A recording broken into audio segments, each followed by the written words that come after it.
कक्षा 11 के भूगोल विषय की ऑनलाइन क्लासेस में आपका स्वागत है।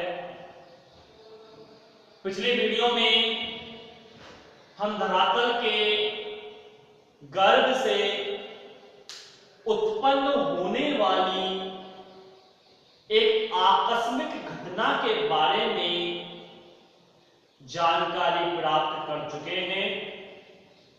अर्थात हम ज्वालामुखी का पिछले वीडियो में अध्ययन कर चुके हैं। ज्वालामुखी एक आकस्मिक घटना जो धरातल के गर्भ से उत्पन्न होती है और जिसके तहत तरल एवं गैसीय पदार्थ बाहर निकलते हैं। तो ज्वालामुखी के बारे में हम विस्तार से पिछली वीडियोज में चर्चा कर चुके हैं। आज उसी क्रम में एक और आकस्मिक घटना जो धरातल के गर्भ से उत्पन्न होती है, पृथ्वी के गर्भ से उत्पन्न होती है, धरातल के नीचे से उत्पन्न होती है, उसकी चर्चा करेंगे और वो है भूकंप। भू मतलब भूमि और कंप मतलब कांपना। ये दो शब्द से बना है, भू प्लस कंप। भू का अर्थ है भूमि प्लस कंप का आशय होता है कांपना, अर्थात भूमि का कांपना या भूमि का हिलना। धरातल के अंदर से या कुछ बाह्य कारणों के कारण जब धरातल का कोई क्षेत्र विशेष, कोई विशेष हिस्सा कांपता है, हलचल करता है या हिलता है, तो ऐसी क्रिया को भूकंप कहा जाता है। भूकंप एक आकस्मिक घटना है जिसको आपदा की श्रेणी में रखा जाता है। यह एक ऐसी आपदा है जो अचानक आती है और अचानक चली जाती है। पल भर के लिए आती है, कुछ सेकंडों के लिए आती है, लेकिन पल भर में ही ये इतनी विनाशकारी होती है कि सब कुछ तबाह कर जाती है। कई बार ऐसे भूकंप पृथ्वी पर देखे गए हैं जो कुछ ही क्षण के लिए आए, लेकिन जिन्होंने भारी मात्रा में तबाही मचाई, विनाश किया।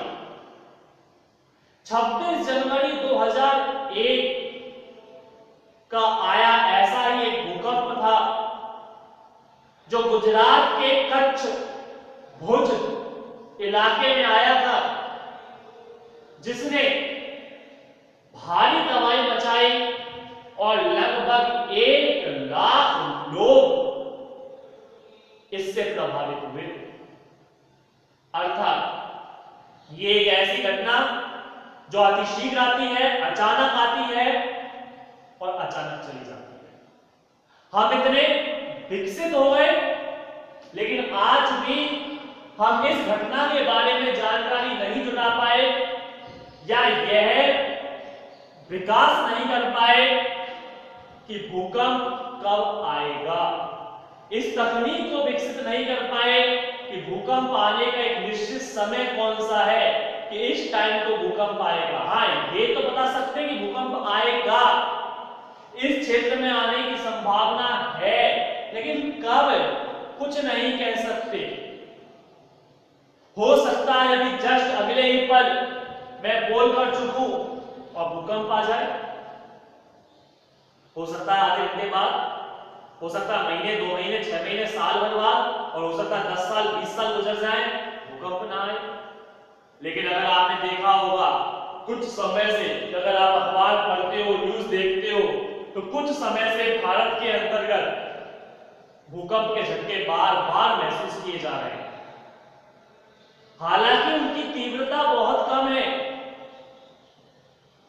कोई 2 तीव्रता के आता है, कोई 4.2, कोई 4.5, कोई 3, 3.5, इस प्रकार की तीव्रता क्या होती है वो भी हम देखेंगे।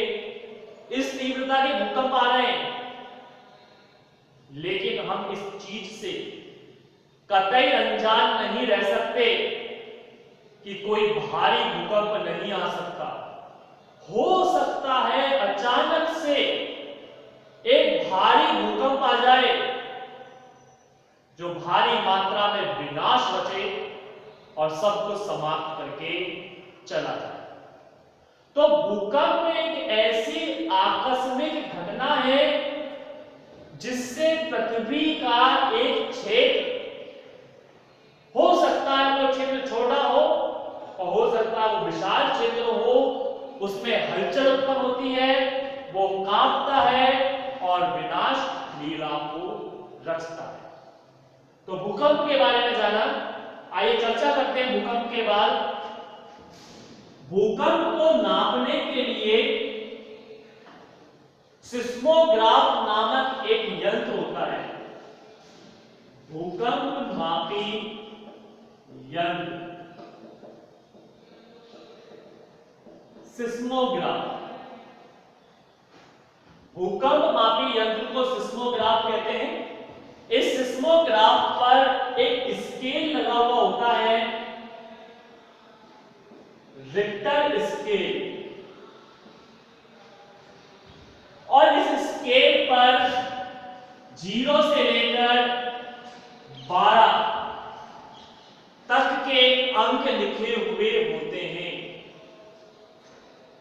कुछ इसमें ऐसे उपकरण हैं, सुइयां लगी होती हैं कि जब पृथ्वी कांपती है, हिलती है, तो ये रिक्टर स्केल पर हलचल उत्पन्न होती है।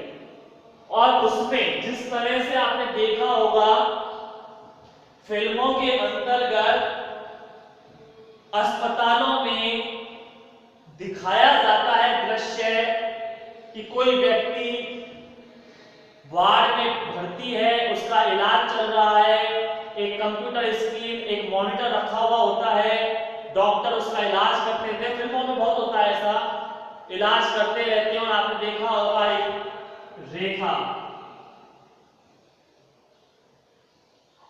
इस तरह से चलती रहती है, ये हृदय की धड़कन को दर्शाता है। हो सकता है कई बार आपने स्वतः ही ईसीजी भी करवाई हो। एक जांच होती है इलेक्ट्रोकार्डियोग्राफी, हृदय की धड़कन को, उसके संकुचन और फैलाव को जांचने के लिए की जाती है ये जांच। तो उसमें भी ऐसी रेखाएं दर्शाते हैं।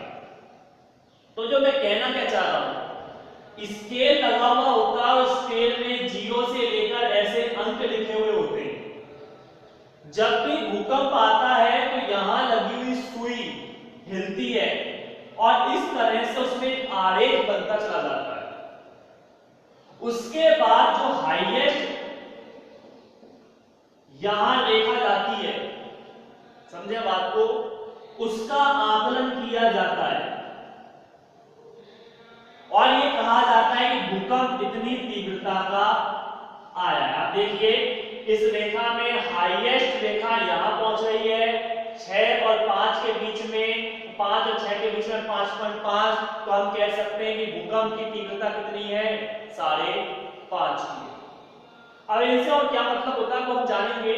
तो मैं बता रहा था कि फिल्मों में इस तरह से रेखाओं को दिखाता जाता है कि हृदय की धड़कन इस तरह से चल रही है, और यदि कभी किसी व्यक्ति को मृत घोषित करना होता है तो आप ये भी देखेंगे कि फिल्मों के अंतर्गत इस तरह की रेखाएं चलती रहती हैं और चलने के बाद वो रेखाएं सीधी हो जाती है। सीधी रेखा मतलब व्यक्ति का मृत हो जाना, और इस तरह से रेखाएं चल रही हैं वो जीवित होना।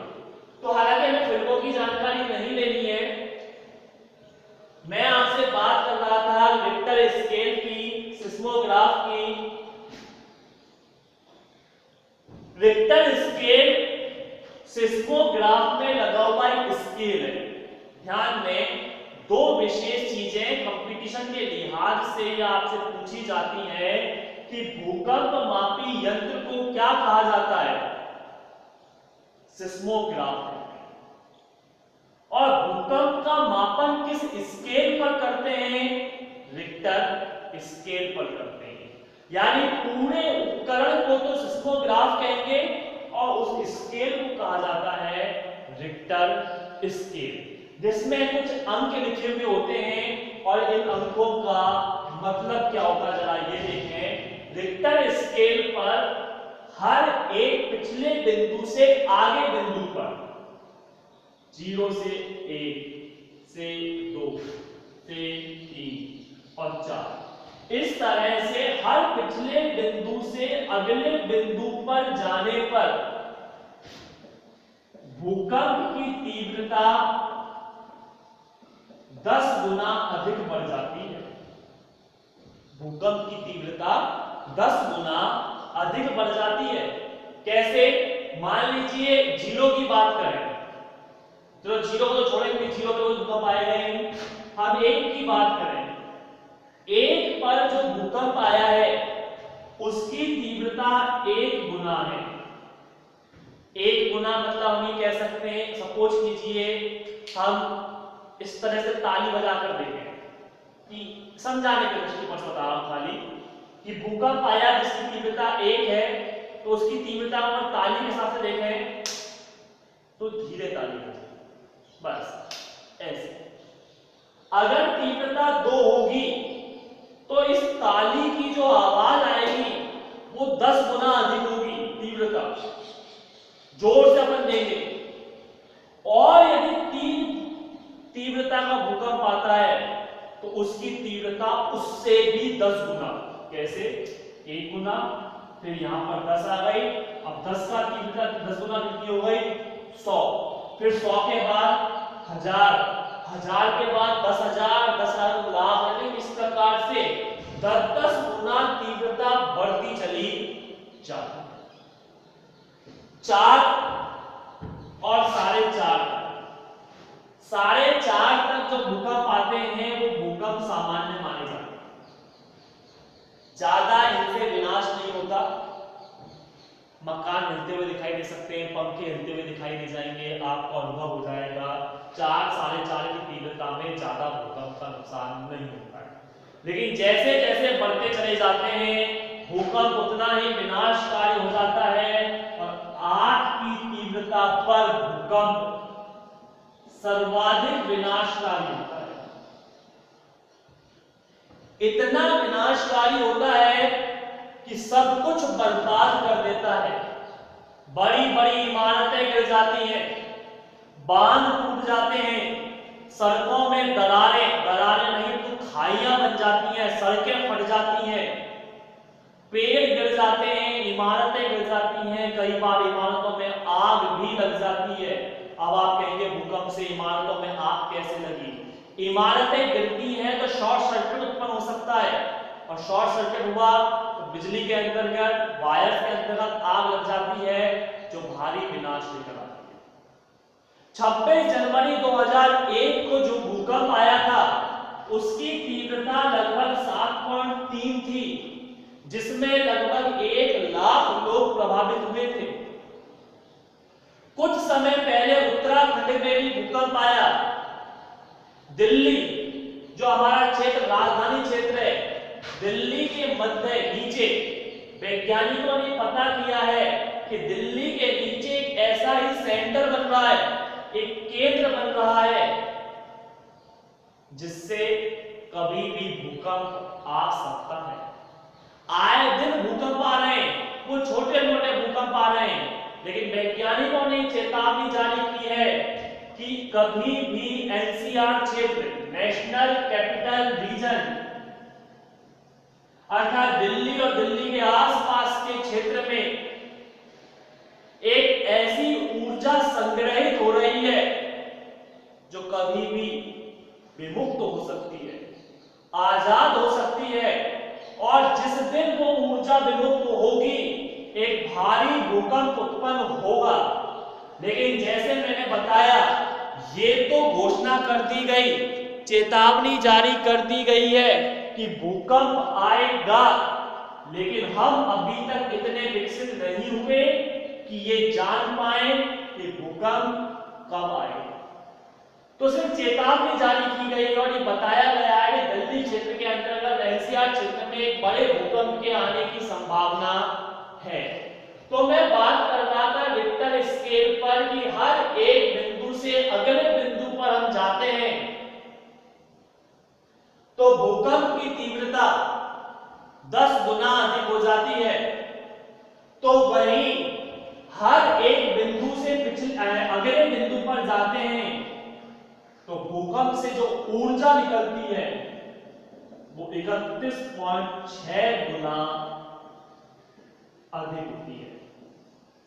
यानी भूकंप से निकलने वाली तरंगें, उन तरंगों की हम चर्चा करेंगे अभी आगे जाके, उनसे निकलने वाली ऊर्जा, भूकंप से निकलने वाली एनर्जी जो तबाही मचाती है, ये तबाही हर एक बिंदु से दूसरे बिंदु पर चलते हैं तो 31.6 गुना अधिक बढ़ जाती है, जो अपने आप में बहुत ज्यादा है।